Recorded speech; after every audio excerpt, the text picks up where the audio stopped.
આજે ચા બહુ મસ્ત બનાવી છે. Thank you. કાકા તમારી પાસે આવ્યા હતા? કાકા મારી પાસે શું કામ આવે? કેમ કેમ આવું પૂછે છે કે કાકા તમારી પાસે આવ્યા હતા એમ? એટલે કે કાકા મમ્મી પાસે ગયા હતા. મમ્મી પાસે પૈસા માંગવા ગયા હતા. પૈસા માંગવા? પણ શું કામ? ખબર નહીં. મમ્મીને તો એવું કહ્યું કે મારી તબિયત બહુ જ ખરાબ છે, તમે પૈસા આપો ને તો હું દવા લેવા જાઉં. એટલે મેં તમને પૂછ્યું કે તમારી પાસે નથી આવ્યા ને? ના, હવે મારી પાસે નથી આવ્યા કાકા પૈસા માંગવા. પણ જો કાકા મમ્મી પાસે પૈસા માંગવા આવ્યા હોય તો મમ્મી પૈસા આપ્યા કે નહીં? પછી ન જ આપ્યા હોય ને, મમ્મી પૈસા ક્યારેય ના આપે. મમ્મીને ખબર જ છે કે કાકા જૂઠું બોલે છે. તબિયત ખરાબ હોય ને તો આરામ કરી લેવાનો હોય, દવા લેવા ન જવાની હોય. અરે એવું નથી, તને તો ખબર જ છે ને કે કાકાને ડાયાબિટીસ છે.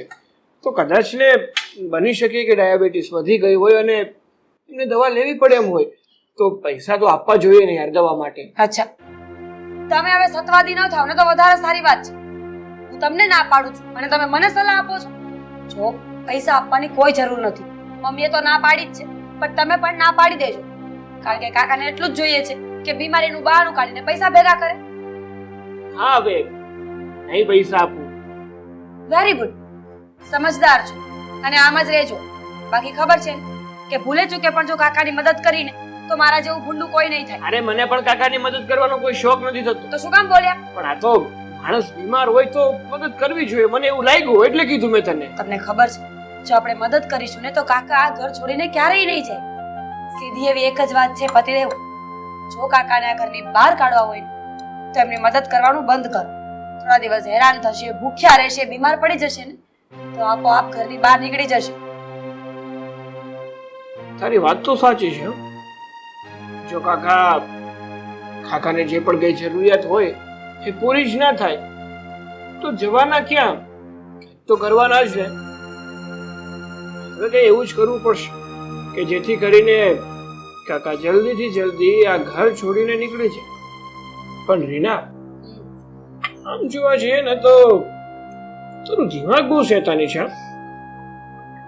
અને તે સાચું કીધું કે કાકા આ ઘરમાંથી નીકળી જાય ને એમાં જ આપણી ભલાઈ છે. જો કાકા આ ઘરમાં રહેશે ને તો મિલકતમાંથી એ પણ ભાગ લઈ જશે. જો આ ઘરમાં ના હોય તો બધી જ મિલકત મને એકલાને મળી જાય. એ કાકાને આપણા ઘરના બહાર તો કાઢવા જ પડશે.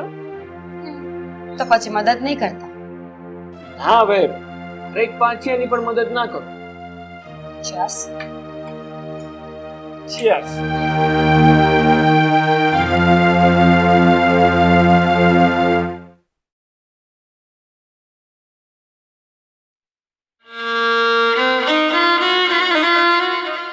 તમારી જગ્યાએ હું હોય ને તો હું તો કૂવો ખોદીને ડટાઈ જાઉં હાથે નાથે.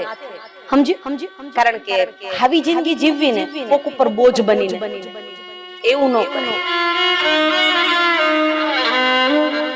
અને કદાચ મરવાનું ઇન્જેક્શન આવતું હોય ને તો હું 5000 આપવા તૈયાર.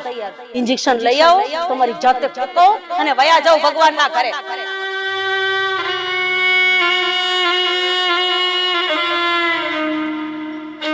હાલીને તો વયો જાવ પણ મને રસ્તામાં સરકાર આવે ને પડી જાવ. અરે મરી કેમ નથી જાતો તું?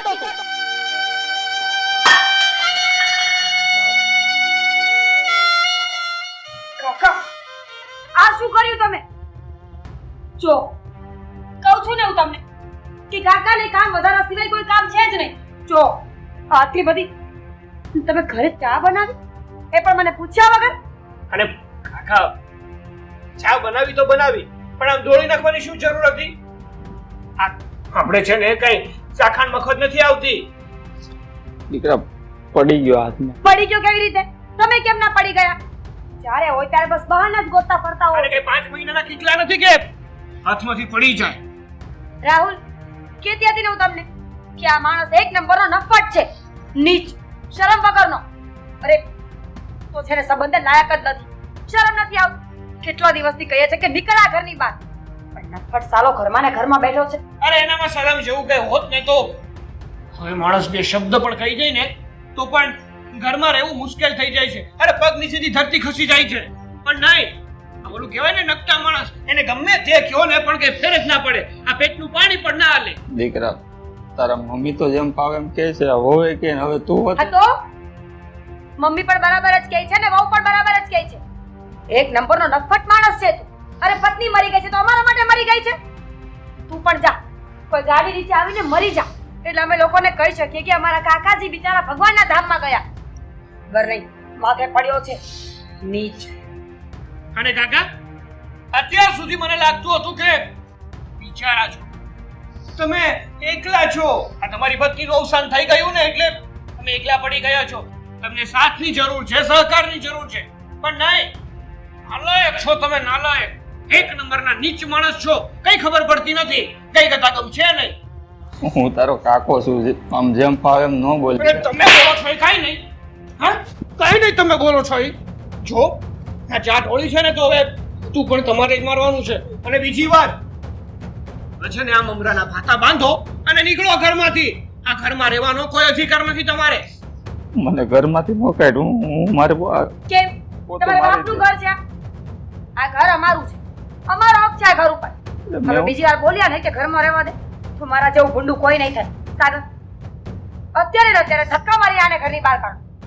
ચલો, સાંભળી લીધું ને કે હજી તમારું અપમાન કરવાનું બાકી રહ્યું હોય તો થોડું હું કરી નાખું. બસ દીકરા, તે સાંભળવાનું સાંભળી લીધું. તો નીકળો. ચલો નીકળો, હા? નીકળી જાઓ, નીકળો. અને હવે આ માણસ પાછો ના આવવો જોઈએ. નીચ.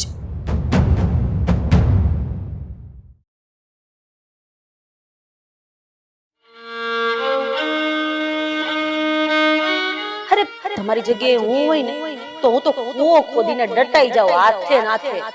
સમજી? હું તારો કાકો છું, આમ જેમ ફાવે એમ ન બોલ. અરે તમે બોલો છો એ કાઈ નહીં. હા, કાઈ નહીં તમે બોલો છો એ. છે ને આ મમરાના ભાતા બાંધો અને નીકળો ઘરમાંથી. આ ઘરમાં રહેવાનો કોઈ અધિકાર નથી તમારે.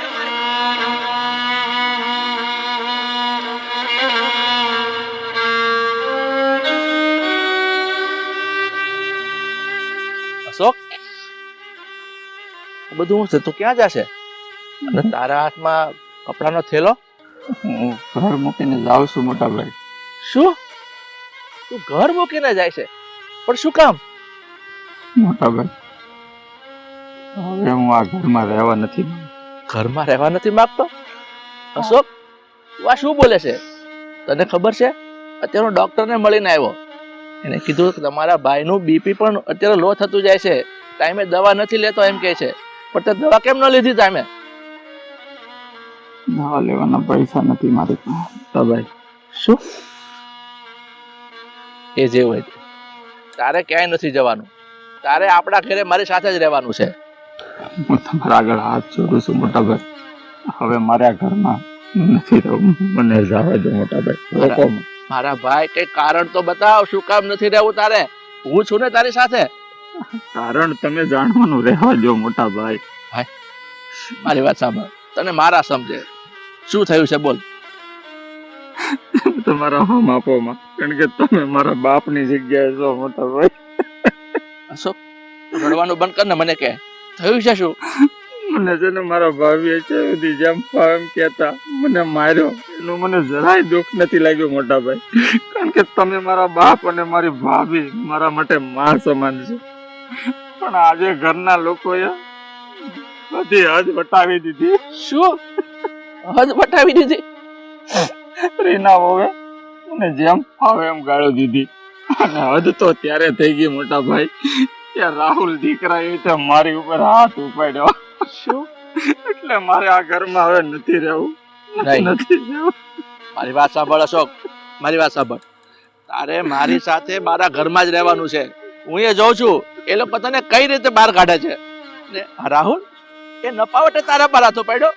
અરે કાકો તો બાપ સમાન ગણાય. એને તારા પર નહીં, એને બાપ ઉપર હાથ પાડ્યો છે.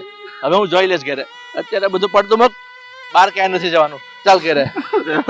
એક વાર કહું છું મોટા ભાઈ, મેં તને કીધું ને, તું મારો ભાઈ છો, મારી સાથે તારે રહેવાનું છે. ચાલ ચાલ.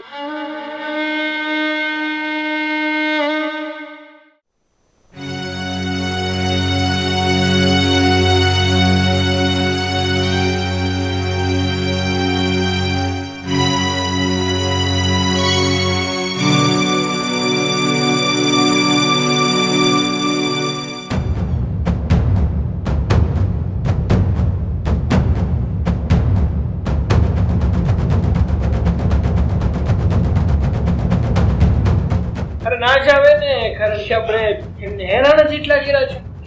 મમ્મી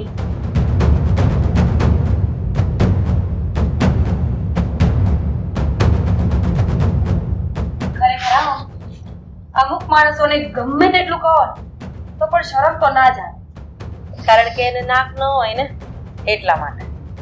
નકટા માણસોનું નામ નથી સાંભળ્યું? આવા લોકો. અરે બસ કરો તમે લોકો. શું આજનું છે આ તમે લોકોએ? તમે તમે મારા ભાઈને ઘરની બહાર કાઢી મૂક્યો. અરે તમારા લોકોમાં કઈ લાજ શરમ જેવું છે કે નહીં? લો, એટલા ઊંચા અવાજે બોલશો તો વાત ફરી થોડી જશે. બસ વહુ, તમારે આ ઘરમાં વધારે બોલવાનો કોઈ અધિકાર નથી. અને છોકરા તું તું ત્યાં તારા કાકા ઉપર હાથ ઉપાડ્યો. અરે તને શરમ ન આવી સાલા? અને રાધા, મેં તો સાંભળ્યું છે કે તે પણ આના ઉપર હાથ ઉપાડી લીધો છે.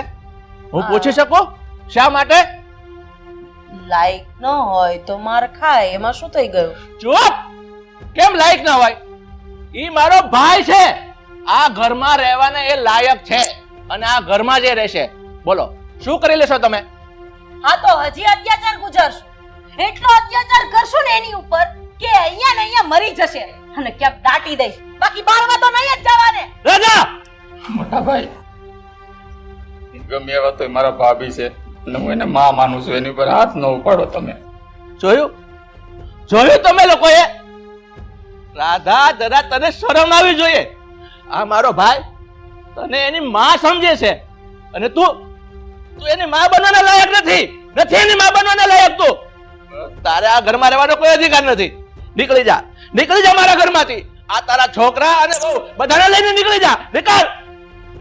નહીં મોટા ભાઈ, હાથ જોડું છું. મારી માને અને તમે મારા બાપ આયરે હું રહેવા માંગુ છું. તમે આવું ન કરો. જે કઈ કર્યું મને દીકરો સમજીને કર્યું છે. પ્લીઝ તમે કઈ ન કહો. જોયું? આ છે મારા ભાઈના સંસ્કાર. અને તમે લોકોએ તમારા સંસ્કાર દેખાડી દીધા. તમને ખબર છે આ મારા ભાઈનું ડાયાબિટીસ વધી ગયું છે અને ડોક્ટરે તો ત્યાં સુધી કીધું છે કે તમારા ભાઈની હાલત એટલી નાજુક છે, સમયસર દવા નહીં લઈને તો કઈ પણ થઈ શકે છે. હું મારા ભાઈને ગુમાવવા નથી માંગતો મારા ભાઈને. મને કઈ નહીં થાય મોટા ભાઈ. તમે ને ભાભી છો ને મારી સાથે. મારો જ વાક હતો. આ બધી જ વાતમાં મારો જ વાક હતો. એણે તો મને આખી જિંદગી એની માનો દરજ્જો આપ્યો, પણ હું એને ક્યારેય દીકરો ગણી જ ન શકી. એના મોઢામાંથી ભાભીમાં સિવાય ક્યારેય ભાભી એવો શબ્દ નીકળ્યો જ નથી. પણ આ પ્રોપર્ટીની લાલચમાં અને મારા દીકરાની પ્રોપર્ટીમાં કોઈ ભાગ પડાવશે એની લાલચમાં હું દેર પણ દીકરા જેવો હોય એ વાતને ભૂલી ગઈ હતી. ધારત તો આજે મારા ભાઈને તમે મારી ઉપર હાથ ઉપાડવા દે. ધારત તો અમને લોકોને તમારા ભાઈ જ્યારે ધક્કા મારીને ઘરની બહાર કાઢવા ઉપર ઉતરી આવ્યા ત્યારે તમે થવા દે, પણ તમે ન થવા દીધું.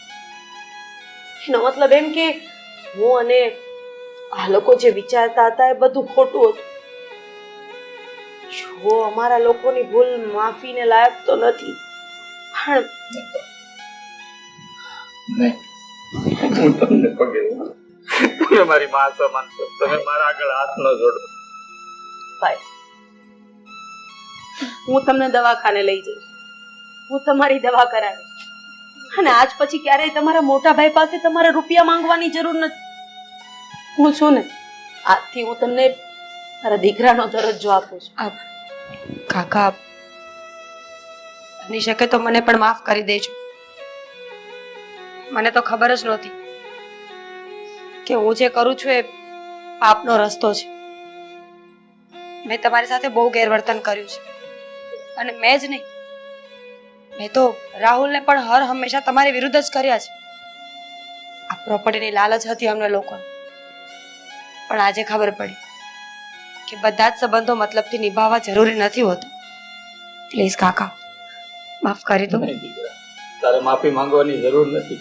દીકરાની વહુ એટલે દીકરી જ કહેવાય, અને દીકરી બાપ આપણા હાથ ન જોડે. અને તમારાથી કોઈ ગીલા શીખવા નથી. અને કાકા, હવે તમારે જરાય ચિંતા કરવાની જરૂર નથી. મારા મમ્મીએ કીધું છે ને કે તમને સારા દવાખાને લઈ જશે અને ડાયાબિટીસને લગતી જે પણ કંઈ ટ્રીટમેન્ટ કરાવવી પડે ને એ બધું જ કરીશું. અને ડૉક્ટર જે પણ પરેજી રાખવાનું કહેશે, જે પણ જમવાનું કહેશે ને એ રીના બનાવી દેશે. નહીં રીના? હા, તમને હવે આ ઘરમાં જરાય ઓછું નહીં આવવા દઈએ. આજથી આપણા ઘરના સભ્યો કેટલા? 5.